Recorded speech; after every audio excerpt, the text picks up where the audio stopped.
नमस्कार दोस्तों, स्वागत है आप सभी को हमारे चैनल में। तो दोस्तों, इस वीडियो के माध्यम से जानेंगे नंबर 1 पशुओं के लिए कार्बोहाइड्रेट क्या है। नंबर 2 पशुओं को क्या-क्या खिलाने से उसके शरीर में कार्बोहाइड्रेट प्राप्त होता है। नंबर 3 कार्बोहाइड्रेट के कमी से पशुओं में कौन सा बीमारी हो जाता है। नंबर 4 पशुओं के शरीर में कार्बोहाइड्रेट का क्या-क्या काम है। तो दोस्तों, सबसे पहले समझेंगे कार्बोहाइड्रेट क्या है। तो यह कार्बन और हाइड्रोजन तथा ऑक्सीजन से बने पदार्थ है। हाइड्रोजन तथा ऑक्सीजन का अनुपात पानी के अनुपात के बराबर रहता है, जो पशु के शरीर के लिए काफ़ी लाभदायक होता है। अब प्रश्न नंबर 2, पशुओं को क्या क्या खिलाने से उसके शरीर में कार्बोहाइड्रेट प्राप्त होता है। तो दोस्तों, सबसे पहले तो ये जान लीजिए कार्बोहाइड्रेट दो प्रकार का होता है। पहला रेशेदार कार्बोहाइड्रेट और दूसरा घुलनशील कार्बोहाइड्रेट। पहला रेशेदार कार्बोहाइड्रेट, यह सेलुलोज वाला भाग होता है जो इसकी मात्रा ज़्यादा होता है, यानी भूसा, घास तथा अन्य मोटे चारे जो खिलाते हैं पशु को, और ये मोटे वाले चारे में रेशेदार कार्बोहाइड्रेट पाया जाता है और मोटे चारे में सबसे ज़्यादा कार्बोहाइड्रेट होता है। यह जो जुगाली नहीं करने वाला पशु होता है, यानी जो पागुर नहीं करने वाला होता है, यह वही खा सकता है। बिना जुगाली करने वाला पशु मोटा चारा नहीं खा सकता है। घुलनशील कार्बोहाइड्रेट, इसके अंतर्गत सरल शर्करा तथा स्टार्च आते हैं। यह अनाजों में अधिक मिलता है। अनाज के दानों में 60 से 70%, अनाज के भूसी में 40 से 60%, दालों तथा खल यानी खल्ली, सूखी घास में 25 से 50% तथा हरे चारों में 5 से 20% तक कार्बोहाइड्रेट मौजूद होता है। ध्यान रहे, घुलनशील कार्बोहाइड्रेट जो है इन सब में ज़्यादा पाया जाता है। रेशेदार कार्बोहाइड्रेट जुगाली करने वाले पशु या पागुर करने वाले पशु जैसे गाय, भैंस, बैल, ये सब इत्यादि, ये रेशेदार कार्बोहाइड्रेट आसानी से खाकर पचा लेते हैं और घुलनशील कार्बोहाइड्रेट भी ये लोग आसानी, ये कोई दिक्कत नहीं है।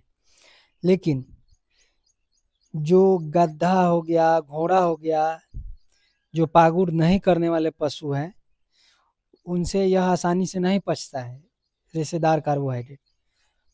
मगर जंगलों में गधा और इसके प्रजाति का जो भी है, जैसे जेबरा हो गया, ये सब वो नरम नरम घास ज़्यादा खाने का कोशिश करते हैं, क्योंकि उससे यही सब पच पाता है। अब नंबर 3, कार्बोहाइड्रेट के कमी से पशुओं में कौन कौन सा रोग हो जाता है। तो सब दोस्तों, कार्बोहाइड्रेट के कमी से पशुओं में क्या होता है कि उसके खून में ग्लूकोज की कमी हो जाता है और उसके कारण हाइपोग्लाइसीमिया बीमारी जो होता है वो पशु को हो जाता है।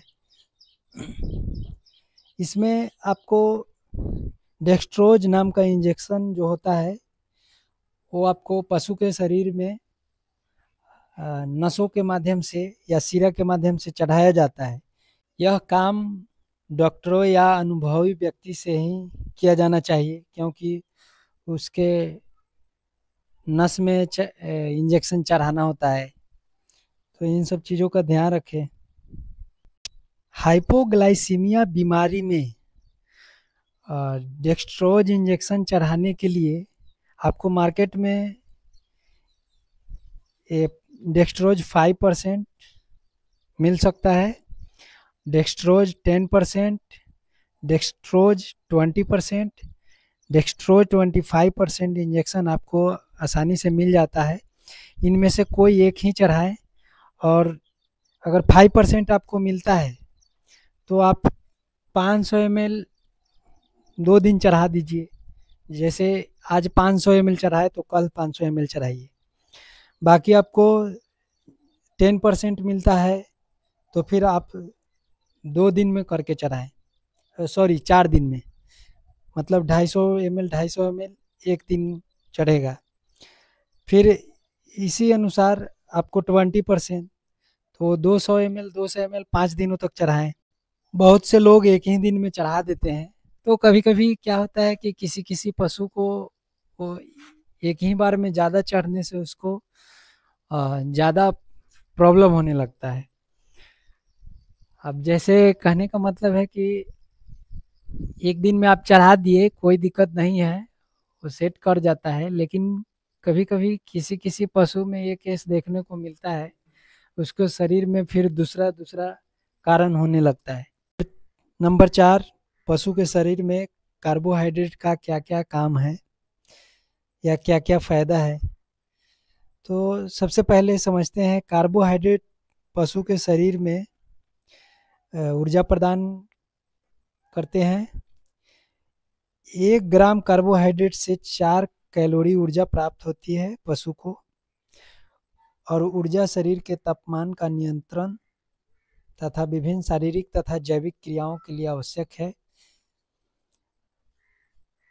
कार्बोहाइड्रेट का मांसपेशियां तथा यकृत में ग्लाइकोजन के रूप में संचयन होता है, यानी उसका वाहक होता है।